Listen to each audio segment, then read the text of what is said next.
Meditation and Spiritual Life, Swami Yatiswarananda. Ethical life must lead to spiritual life. According to Hinduism, every man's psychophysical personality and life are governed by three factors called gunas, which always exist in combination. Of these, tamas is the principle of inertia, rajas, mobility, sattva, knowledge. So, a man's temperament depends upon the preponderance of one or other of the three gunas. Simply speaking, a person is not 100% tamasic or 100% rajasic or 100% sattvic. It is always a combination. So, a person who appears so dull and inert, it is said that majority of his, the maximum of his guna is tamasic. Some amount of rajas, some amount of sattva is also there. So, a highly sattvic person must have some amount of tamas and rajas in them. So, a man's temperament depends upon the preponderance. So, if a tamasic person is there, what it means is tamo gun is having the maximum concentration in him. The main problem in life is the adjustment of these gunas in us. The gunas are like ladders leading us to the terrace. The indolent person must go up and become active, while the active person must become pure. When sattva predominates, one's mind becomes pure and clear. So, sattva is the topmost rung of the ladder leading to truth, but is not the truth as such. So, this is another important point. Sattva guna leads to the highest ultimate truth. So, a person who is liberated is beyond the three gunas, because whether it is sattva, the highest quality, that also causes attachment. So, sattva means very helpful, very kind, and all those sattva qualities, they are also the cause of bondage and misery. However much a sattvic person be, or a person becomes maximum level of sattvic, he or she must have misery and happiness time to time, because gunas by nature are binding. So the goal is to go first, remove tamas, become rajasic, and then become sattvic, and finally go beyond sattva also. Go beyond the attachment of being good to others. Our purity must lead us to God realization. So, purity or sattva leads us to that. So, God realization, that state is beyond all gunas, whether it's pure or whatever. Attaining to the divine means going beyond all the gunas. In a parable of Sri Ramakrishna, the gunas have been likened to three robbers. Once, a rich man was passing through a forest when three robbers surrounded him and robbed him of all his wealth. After snatching all his possessions from him, one of the robbers said, "What's the good of keeping the man alive? Kill him." Saying this, he was about to strike their victim with his sword when the second robber interrupted and said, "There is no use killing him. Let us bind him fast and leave him here. Then he won't be able to tell the police. Accordingly, the robbers tied him with a rope, left him, and went away. After a while, the third robber returned to the rich man and said, "Ah, you're badly hurt, aren't you? Come, I'm going to release you." The third robber set the man free and led him out of the forest. When they came near the highway, the robber said, "Follow this road and you'll reach your home easily." "But you must come with me too," said the man. "You have done so much for me. We shall all be happy to see you at our home." "No," said the robber. "It is not possible for me. It's not possible for me to go there. The police will arrest me." So saying, he left the rich man after pointing out his way. Now the first robber, who said, "What's the good of keeping this man alive? Kill him," is tamas.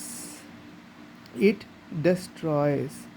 The second robber is rajas, which binds a man to the world and entangles him in a variety of activities. Rajas makes him forget God.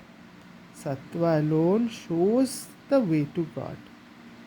It produces virtues like compassion, righteousness, devotion. Again, sattva is like the last step of the stairs. If I want to go to the terrace, I cannot sit at the last step and worship the last step. Oh, this has led me to such a high state. No, you have to leave the last step also. Next to it is a roof. The Supreme Brahman is man's own abode. One cannot attain the knowledge of Brahman unless one transcends the three gunas. Our goal should be the divine and divine realization, that is, to realize Him within ourselves and then to realize Him in all others. Our ideal is a person who is not bound by any gunas. That means even the sattvic gunas of being righteous, not attached to being righteous, not having so much, it's like a disease. Somewhere it is said that being righteous, you can get mad also. So, understanding my goal is actually beyond that. These are just virtues that is going to lead me to the right track. What is that right track? Where I dissolve my personality, my ego. Even that good ego has to be dissolved, surrendered to the Lord. That, Lord, it's your will. I'm just your instrument. That level of surrender requires purity. But even after the surrender, when the entire mind and body merges into that oneness, unity, which is beyond the comprehension of mind, that is the state of highest reality. Is beyond the comprehension of mind. So once a person achieves that state which is beyond mind, who can feel and who can experience? So such a state cannot be experienced. It is anirvachaniya. It cannot be expressed. So there are many stages below that highest state. Those states we feel, we have felt this, we have experienced this, all those states are not the highest. We have to be aware that that's a very high state but not the highest. Our work is to go beyond that also, because anything below the highest is going to cause attachment, ego and misery. Our goal should be the divine and divine realization, that is to realize Him within ourselves and then to realize Him in all others. Our ideal is the person who is not bound by any gunas, who has known God, and who remains always indifferent to all actions of the gunas. So, he doesn't become. It is indifferent to all actions means even the vritti, the tendency to do good, to be righteous, that also has fallen off naturally. A person has gone beyond sattva also. So by now one cannot consciously get rid of sattvic qualities. No, it's like when the fruit ripens, it naturally falls off. Before that, if I try to uproot, pluck it, it remains kacha. By getting rid of the evil tendencies with the help of pure thoughts, he has transcended even sattva and has reached the transcendental plane.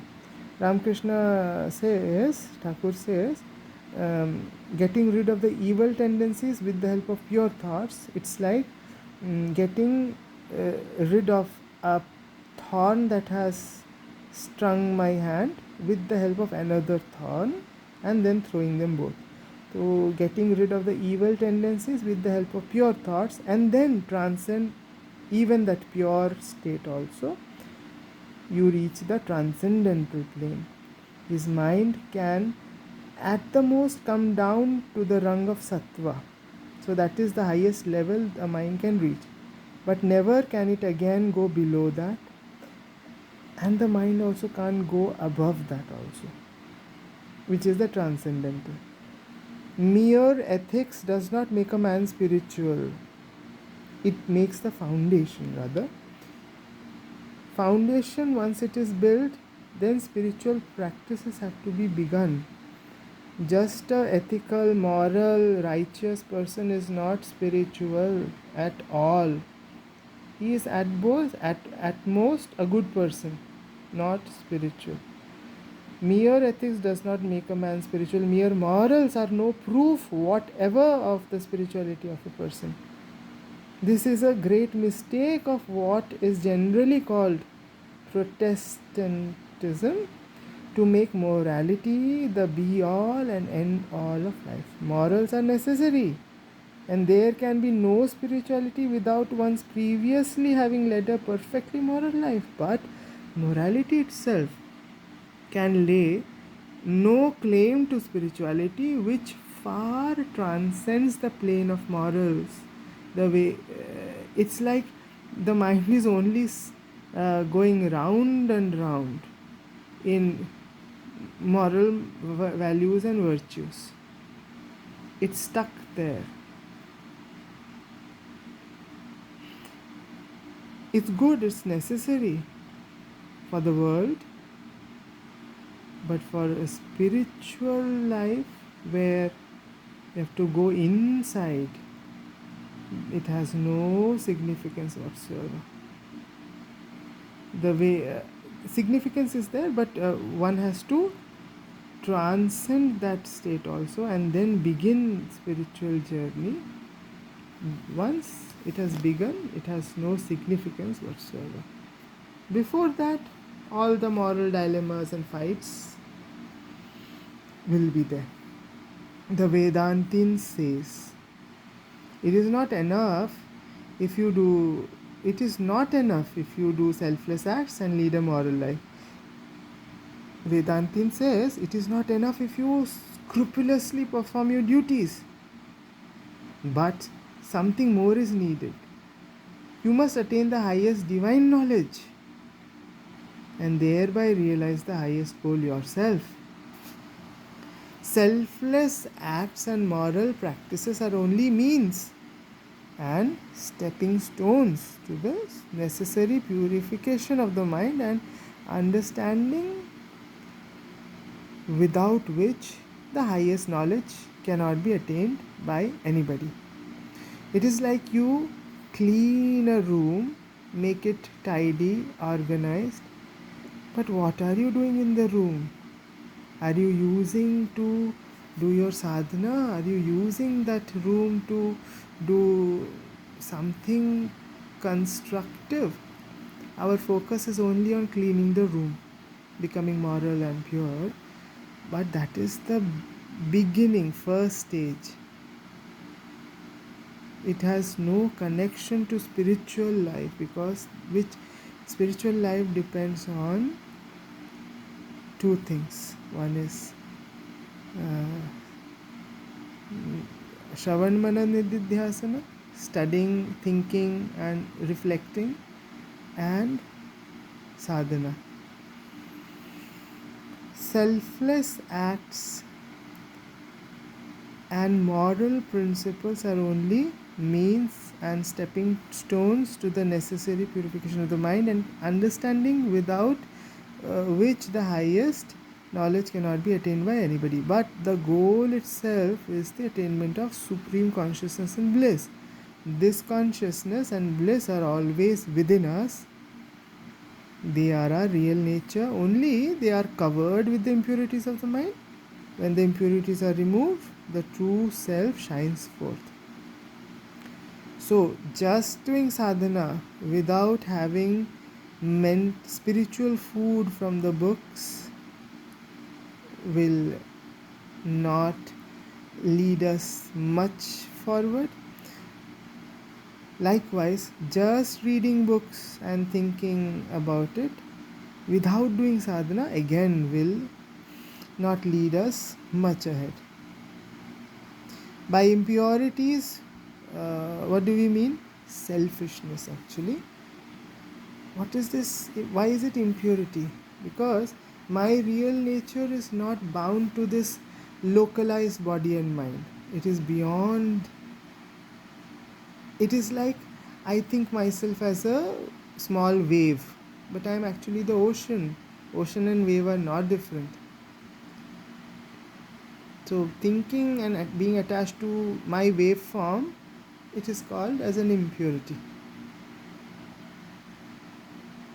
When through moral, ethical, our mind is capable to become selfless and then transcend that state also and become transcendental, then the impurities are said to be gone. By impurities we mean not merely wrong passions and bad thoughts.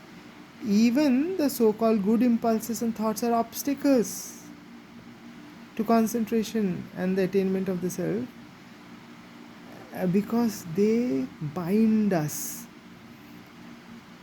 It becomes like a disease to constantly do good, constantly to help others, constantly to uphold the right. So you're so attached to that also. Attachment is attachment. It will not help us become spiritual, which is beyond mind. Anything, any function of the mind attaches us. So does it mean then let me do whatever, let me be bad also, because ultimately I have to go beyond mind? No. A bad mind with bad impulses, such a mind can't be controlled. A good mind, a trained mind with good impulses is easier to control. That is the only reason, the rationale for morality. Ethical life insists on the destruction or sublimation of bad thoughts and impressions. But spiritual life, so beautiful, insists on the destruction or transcendence of even good thoughts and impulses. Emotions tie one to the mental and physical planes. Good emotions is also in the same category, by the by. Spiritual life means transcending both these planes. That is why a spiritual aspirant is asked to outgrow the so-called conventional good conduct. There can be no security at the emotional plane. One should keep one's emotions under control and sublimate them into intense spiritual aspiration. And that is desire to get liberated, not desire to do good and good. No.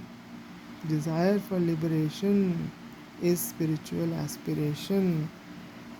Thakur used to say, Ramakrishna Dev used to say, people cry buckets and buckets after wife and children and job. Who sheds one single tear for God? So, intense spiritual aspiration is not a commonplace thing. We may have moral aspirations. We want to be good. People will call me a great person, good person, satisfies my ego. But that has no connection to spiritual aspirations whatsoever. One should always remember that from the good emotion to the bad emotion, it is but a short way.